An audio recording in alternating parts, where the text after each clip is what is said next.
ന്യായാധിപന്മാർ 9-ാം അധ്യായം. അനന്തരം യെരുബ്ബാലിന്റെ മകനായ അബീമേലെക്ക് ശെഖേമിൽ തന്റെ അമ്മയുടെ സഹോദരന്മാരുടെ അടുക്കൽ ചെന്ന് അവരോടും തന്റെ അമ്മയുടെ പൃഥുഭവനമായ സർവ്വകുടുംബത്തോടും സംസാരിച്ചു. യെരുബ്ബാലിന്റെ 70 പുത്രന്മാരും കൂടെ നിങ്ങളെ ഭരിക്കുന്നതോ ഒരുത്തൻ നിങ്ങളെ ഭരിക്കുന്നതോ നിങ്ങൾക്ക് ഏത് നല്ലത്?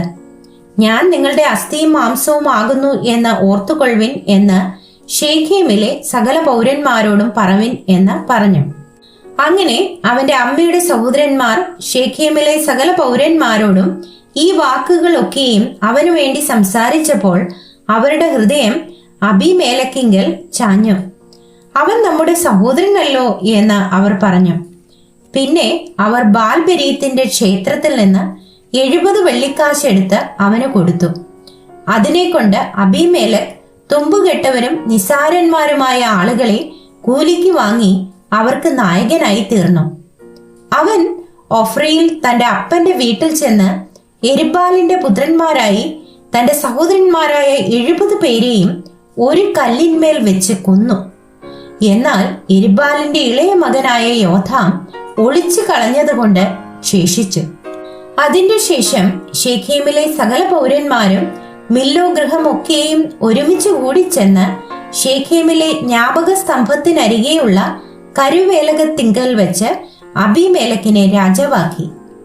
ഇതിനെക്കുറിച്ച് യോഥാമിന് അറിവ് കിട്ടിയപ്പോൾ അവൻ ഗെരീസീം മലമുകളിൽ ചെന്ന് ഉച്ചത്തിൽ അവരോട് വിളിച്ചു പറഞ്ഞതെന്തെന്നാൽ, ശെഖേം പൗരന്മാരെ, ദൈവം നിങ്ങളുടെ സങ്കടം കേൾക്കേണ്ടതിന് നിങ്ങൾ എന്റെ സങ്കടം കേൾപ്പിൻ. പണ്ടൊരിക്കൽ വൃക്ഷങ്ങൾ തങ്ങൾക്കൊരു രാജാവിനെ അഭിഷേകം ചെയ്യുവാൻ പോയി. അവ ഒലിവ് വൃക്ഷത്തോട്, നീ ഞങ്ങൾക്ക് രാജാവായിരിക്കുക എന്ന് പറഞ്ഞു. അതിന് ഒലിവ് വൃക്ഷം, ദൈവവും മനുഷ്യരും എന്നെ പുകഴ്ത്തുവാൻ ഹേതുവായിരിക്കുന്ന എന്റെ പുഷ്ടി ഞാൻ ഉപേക്ഷിച്ച് വൃക്ഷങ്ങളുടെ മേൽ ആടുവാൻ പോകുമോ എന്ന് പറഞ്ഞു. പിന്നെ വൃക്ഷങ്ങൾ അത്തിവൃക്ഷത്തോട്, നീ വന്ന് ഞങ്ങൾക്ക് രാജാവായിരിക്കുക എന്ന് പറഞ്ഞു. അതിന് അത്തിവൃക്ഷം, എന്റെ മധുരവും വിശേഷപ്പെട്ട പഴവും ഞാൻ ഉപേക്ഷിച്ച് വൃക്ഷങ്ങളുടെ മേൽ ആടുവാൻ പോകുമോ എന്ന് പറഞ്ഞു. പിന്നെ വൃക്ഷങ്ങൾ മുന്തിരിവള്ളിയോട്, നീ വന്ന് ഞങ്ങൾക്ക് രാജാവായിരിക്കുക എന്ന് പറഞ്ഞു. മുന്തിരിവള്ളി അവയോട്, ദൈവത്തെയും മനുഷ്യനെയും ആനന്ദിപ്പിക്കുന്ന എന്റെ രസം ഞാൻ ഉപേക്ഷിച്ച് വൃക്ഷങ്ങളുടെ മേൽ ആടുവാൻ പോകുമോ എന്ന് പറഞ്ഞു. പിന്നെ വൃക്ഷങ്ങളെല്ലാം കൂടെ മുൾപടർപ്പിനോട്, നീ വന്ന് ഞങ്ങൾക്ക് രാജാവായിരിക്കുക എന്ന് പറഞ്ഞു. മുൾപടർപ്പ് വൃക്ഷങ്ങളോട്, നിങ്ങൾ യഥാർത്ഥമായി എന്നെ നിങ്ങൾക്ക് രാജാവായി അഭിഷേകം ചെയ്യുന്നു എങ്കിൽ വന്ന് എന്റെ നിഴലിൽ ആശ്രയിപ്പിൻ. അല്ലെങ്കിൽ മുൾപടർപ്പിൽ നിന്ന് തീ പുറപ്പെട്ട് ലെബാനോനിലെ ദേവദാരുക്കളെ ദഹിപ്പിക്കട്ടെ എന്ന് പറഞ്ഞു.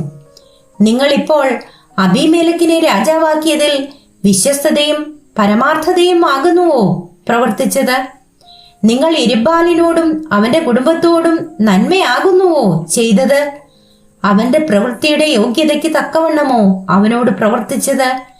എന്റെ അപ്പൻ തന്റെ ജീവനെ ഗണ്യമാക്കാതെ നിങ്ങൾക്ക് വേണ്ടി യുദ്ധം ചെയ്ത് മിഥ്യാന്റെ കയ്യിൽ നിന്ന് നിങ്ങളെ രക്ഷിച്ചിരിക്കെ, നിങ്ങൾ ഇന്ന് എന്റെ അപ്പന്റെ ഗൃഹത്തിന് വിരോധമായി എഴുന്നേറ്റ് അവന്റെ പുത്രന്മാരായ 70 പേരെയും ഒരു കല്ലിന്മേൽ വെച്ച് കൊല്ലുകയും അവന്റെ ദാസിയുടെ മകനായ അബീമേലെക്ക് നിങ്ങളുടെ സഹോദരൻ ആയിരിക്കെ കൊണ്ട് അവനെ ശെഖേം പൗരന്മാർക്ക് രാജാവാക്കുകയും ചെയ്തുവല്ലോ. ഇങ്ങനെ നിങ്ങൾ ഇന്ന് യെരുബ്ബാലിനോടും അവന്റെ കുടുംബത്തോടും ചെയ്തത് വിശ്വസ്തതയും പരമാർത്ഥതയും എന്ന് വരികിൽ നിങ്ങൾ അബീമേലെക്കിൽ സന്തോഷിപ്പിൻ, അവൻ നിങ്ങളിലും സന്തോഷിക്കട്ടെ. അല്ലെങ്കിൽ അബീമേലെക്കിൽ നിന്ന് തീ പുറപ്പെട്ട് ശെഖേം പൗരന്മാരെയും മില്ലോ ഗൃഹത്തെയും ദഹിപ്പിക്കട്ടെ. ശെഖേം പൗരന്മാരിൽ നിന്നും മില്ലോ ഗൃഹത്തിൽ നിന്നും തീ പുറപ്പെട്ട് അബീമേലെക്കിനെയും ദഹിപ്പിക്കട്ടെ. ഇങ്ങനെ പറഞ്ഞിട്ട് യോഥാം ഓടിപ്പോയി ബേരിലേക്ക് ചെന്ന് തന്റെ സഹോദരനായ അബീമേലെക്കിനെ പേടിച്ച് അവിടെ പാർത്തു. അബീമേലെക്ക് ഇസ്രായേലിനെ 3 സംവത്സരം ഭരിച്ച ശേഷം ദൈവം അബീമേലെക്കിനും ശെഖേം പൗരന്മാർക്കും തമ്മിൽ ഛിദ്രബുദ്ധി വരുത്തി. ശെഖേം പൗരന്മാർ അബീമേലെക്കിനോട് ദ്രോഹം തുടങ്ങി. അങ്ങനെ യെരുബ്ബാലിന്റെ 70 പുത്രന്മാരോടും ചെയ്ത പാതകത്തിന് പ്രതികാരം വരികയും അവരുടെ രക്തം അവരെ കൊന്നവനായ അവരുടെ സഹോദരൻ അബീമേലെക്കും അവന്റെ സഹോദരന്മാരെ കൊല്ലുവാൻ അവന് തുണയായിരുന്ന ശേഖേം പൗരന്മാരും ചുമക്കുകയും ചെയ്തു. ശേഖേം പൗരന്മാർ മലമുകളിൽ അവന് വിരോധമായി പതിയിരിപ്പുകാരെ ആക്കി. ഇവർ തങ്ങളുടെ സമീപത്തുകൂടെ വഴി പോകുന്ന എല്ലാവരോടും കവർച്ച തുടങ്ങി. ഇതിനെക്കുറിച്ച് അബീമേലെക്കിന് അറിവ് കിട്ടി. അപ്പോൾ ഏബദിന്റെ മകനായ ഗാലും അവന്റെ സഹോദരന്മാരും വന്ന് ശേഖേമിൽ കടന്നു. ശേഖേം പൗരന്മാർ അവനെ വിശ്വസിച്ചു. അവർ വയലിൽ ചെന്ന് തങ്ങളുടെ മുന്തിരിത്തോട്ടങ്ങളിലെ കുലയറുത്ത് ഉത്സവം കൊണ്ടാടി. തങ്ങളുടെ ദേവന്റെ ക്ഷേത്രത്തിൽ ചെന്ന് തിന്നുകുടിക്കുകയും അബീമേലെക്കിനെ ശപിക്കുകയും ചെയ്തു. ഏബദിന്റെ മകനായ ഗാൽ പറഞ്ഞത്, അബീമേലെക്കിനെ നാം സേവിക്കേണ്ടതിന് അവനാർ? ശേഖേമാർ. അവൻ യെരുബ്ബാലിന്റെ മകനും സെബൂൽ അവന്റെ കാര്യസ്ഥനും അല്ലയോ? അവൻ ശേഖേമിന്റെ അപ്പനായ ഹാമോരിന്റെ ആളുകളുമായി അവനെ സേവിക്കട്ടെ. നാം അവനെ സേവിക്കുന്നത് എന്തിന്? ഈ ജനം എന്റെ കൈക്കീഴായിരുന്നെങ്കിൽ ഞാൻ അബീമേലെക്കിനെ നീക്കിക്കളയുകയും അബീമേലെക്കിനോട് നിന്റെ സൈന്യത്തെ വർദ്ധിപ്പിച്ച് പുറപ്പെട്ടു വരിക എന്ന് പറയുകയും ചെയ്യുമായിരുന്നു. ഏബദിന്റെ മകനായ ഗാലിന്റെ വാക്കുകളെ കേട്ടപ്പോൾ നഗരാധിപനായ സെബൂലിന്റെ കോപം ജ്വലിച്ചു. അവൻ രഹസ്യമായിട്ട് അബീമേലെക്കിന്റെ അടുക്കൽ ദൂതന്മാരെ അയച്ചു. ഇതാ ഏബദിന്റെ മകനായ ഗാലും അവന്റെ സഹോദരന്മാരും ശേഖേമിൽ വന്നിരിക്കുന്നു. അവർ പട്ടണത്തെ നിന്നോട് മത്സരിപ്പിക്കുന്നു. ആകയാൽ നീയും നിന്നോടുകൂടെയുള്ള പടജനവും രാത്രിയിൽ പുറപ്പെട്ട് വയലിൽ പതിയിരുന്നു കൊള്ളുവിൻ. രാവിലെ സൂര്യൻ ഉദിക്കുമ്പോൾ എഴുന്നേറ്റ് പട്ടണത്തെ ആക്രമിക്കാം.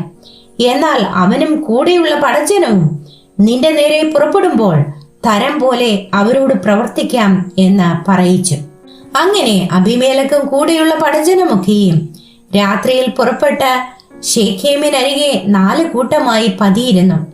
ഏബദിന്റെ മകനായ ഗാൽ പുറപ്പെട്ട് പട്ടണത്തിന്റെ ഗോപുരത്തിങ്കൽ നിന്നപ്പോൾ അബീമേലെക്കും കൂടെയുള്ള പടജനവും പതിയിരിപ്പിൽ നിന്ന് എഴുന്നേറ്റു.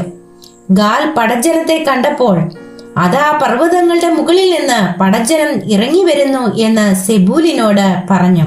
സെബൂൽ അവരോട്, പർവ്വതങ്ങളുടെ നിഴൽ കണ്ടിട്ട് മനുഷ്യരെന്ന് നിനക്ക് തോന്നുകയാകുന്നു എന്ന് പറഞ്ഞു. ഗാൽ പിന്നെയും, അതാ പടജനം ദേശമധ്യേ ഇറങ്ങി വരുന്നു, മറ്റൊരു കൂട്ടവും പ്രാശ്നികന്മാരുടെ കരുവേലകത്തിന്റെ സമീപത്തു കൂടി വരുന്നു എന്ന് പറഞ്ഞു. സെബൂൽ അവനോട്, നാം അബീമേലെക്കിനെ സേവിക്കേണ്ടതിന് അവൻ ആരെന്ന് പറഞ്ഞ നിന്റെ വായി ഇപ്പോൾ എവിടെ? ഇത് നീ പുച്ഛിച്ച പടജനമല്ലയോ? ഇപ്പോൾ പുറപ്പെട്ട അവരോട് പൊരുതുക എന്ന് പറഞ്ഞു. അങ്ങനെ ഗാൽ ശേഖേം പൗരന്മാരുമായി പുറപ്പെട്ട അബീമേലെക്കിനോട് പടവെട്ടി. അബീമേലെക്കിന്റെ മുൻപിൽ അവൻ തോറ്റോടി. അവൻ അവനെ പിന്തുടർന്നു.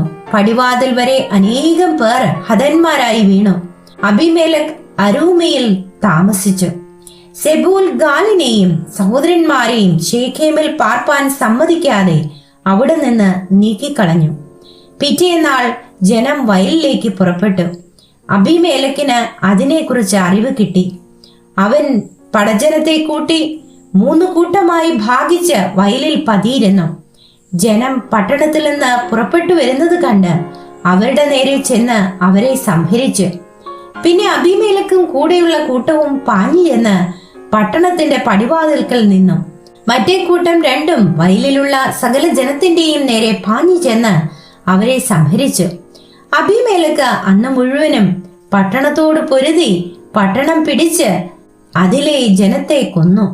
പട്ടണത്തെ ഇടിച്ചു കളഞ്ഞ് അതിൽ ഉപ്പ് വിതറി.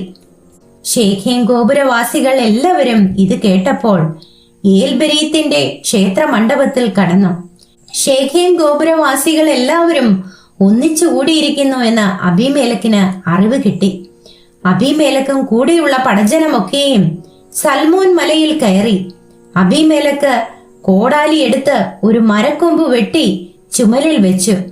തന്റെ പടജനത്തോട്, ഞാൻ ചെയ്തത് നോക്കി നിങ്ങളും വേഗം അതുപോലെ ചെയ്വിൻ എന്ന് പറഞ്ഞു. പടജനമെല്ലാം അതുപോലെ ഓരോരുത്തൻ ഓരോ കൊമ്പ് വെട്ടി അബീമേലെക്കിന്റെ പിന്നാലെ ചെന്ന് മണ്ഡപത്തിനരികെയിട്ട് തീ കൊടുത്ത് മണ്ഡപത്തോടുകൂടെ അവരെ ചുട്ടുകളഞ്ഞു. അങ്ങനെ ശേഖേം ഗോപുരവാസികളൊക്കെയും പുരുഷന്മാരും സ്ത്രീകളുമായി ഏകദേശം 1000 പേർ മരിച്ചുപോയി. അനന്തരം അബീമേലെക്ക് തേബസിലേക്ക് ചെന്ന് തേബസിന് വിരോധമായി പാളയമിറങ്ങി അതിനെ പിടിച്ചു. പട്ടണത്തിനകത്ത് ഉറപ്പുള്ള ഒരു ഗോപുരമുണ്ടായിരുന്നു. അവിടേക്ക് സകല പുരുഷന്മാരും സ്ത്രീകളും പട്ടണത്തിലുള്ളവരൊക്കെയും ഓടിക്കടന്ന് വാതിലടച്ച് ഗോപുരത്തിന്റെ മുകളിൽ കയറി. അബീമേലെക്ക് ഗോപുരത്തിനരികെ എത്തി അതിനെ ആക്രമിച്ചു. അതിന് തീ കൊടുത്ത് ചുട്ടുകളയേണ്ടതിന് ഗോപുരവാതിലിനടുത്ത് ചെന്നു. അപ്പോൾ ഒരു സ്ത്രീ തിരികല്ലിന്റെ പിള്ള അബീമേലെക്കിന്റെ തലയിലിട്ട് അവന്റെ തലയോട് തകർത്തു കളഞ്ഞു.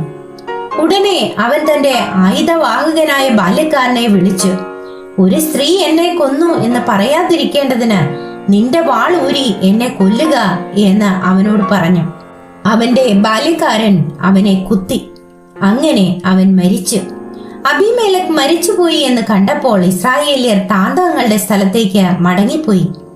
അബീമേലെക്ക് തന്റെ 70 സഹോദരന്മാരെ കൊന്നതിനാൽ തന്റെ അപ്പനോട് ചെയ്തിട്ടുള്ള പാതകത്തിന് ദൈവം ഇങ്ങനെ പകരം ചെയ്തു. ശേഖേം നിവാസികളുടെ സകല പാതകങ്ങളും ദൈവം അവരുടെ തലമേൽ വരുത്തി. അങ്ങനെ യെരുബ്ബാലിന്റെ മകനായ യോഥാമിന്റെ ശാപം അവരുടെ മേൽ വന്നു.